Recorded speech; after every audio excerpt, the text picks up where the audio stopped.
defining crisis. French President Emmanuel Macron says Israel's planned offensive in Gaza would be disastrous and risks plunging the region into permanent war.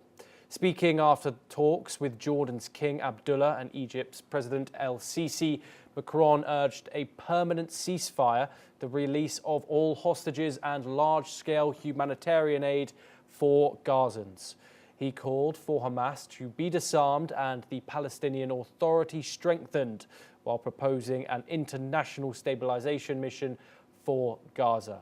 Macron confirmed that France will co-chair, alongside Saudi Arabia, a conference on the two-state solution in New York this September. He said that it is only the credible way forward for Palestinians, Israelis, and the families of hostages, ending with a call no to war, yes to peace and security for all. We're now joined by Keith Vaz, who is a former UK minister, and he joins us live from Atlanta. Keith, thank you very much for joining us, as always. There is domestic pressure on Benjamin Netanyahu and, of course, foreign pressure from Western governments, including France, including the United Kingdom, from Australia, etc., Keith. How do you think Israel is going to react? Do you think it minds all this international pressure, building upon it? We saw it react to the humanitarian crisis. These images were widespread. We saw them let aid into the enclave. However, when it comes to its military ambitions, do you think that Israel thinks differently? Good morning, Thomas, from Atlanta in Georgia. The fact is that Israel will continue to do what it wants to do unless the United States is involved and tells it to stop. As we saw with the recent Iran conflict, it's only when Donald Trump picks up the phone and makes that call do things change.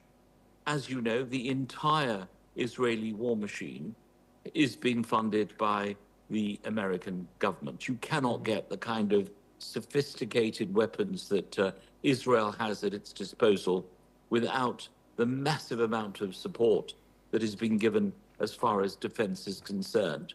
So although you're right, we are living in very dangerous territory now. In the past, of course, the French president, the British prime minister, the German chancellor, all these other countries supported the right of Israel to defend itself. This goes one step too far. But the biggest issue is why the Arab countries are not doing exactly what the Europeans have done over over Ukraine, as we saw recently. And it's very interesting being in the United States at the moment and looking at the parallel between what is happening on Ukraine, where the European leaders traveled with President Zelensky to Washington to convince President Trump. We're not getting a similar move from the Arab world.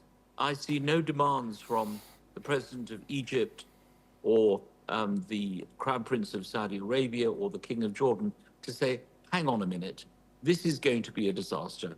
We're all getting on our planes and we're coming to Washington to ask you to put pressure on Netanyahu. There is only one person in the world who can do that, and that is Donald Trump. So you're right, there is isolation. It's on a scale that we've never seen before, but these are, to some extent, empty threats.